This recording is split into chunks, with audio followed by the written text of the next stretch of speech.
Қайырлы күн, Малика Ынтымаққызы және Дарын Тиче оқу орталығының ұйымдастырушылары. Сіздердің аянбай еткен еңбектеріңіз еленіп, еліміздің ұрпақтарына білім беретін ұстаздарымыздың жан жақтылығын арттыра түскендеріңізге мың рахмет.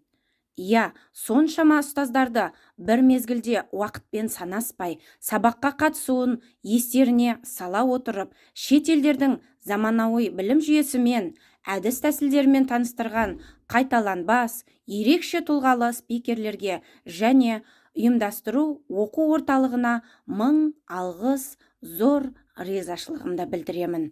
Оқу орталығына толағай табыс тілеймін.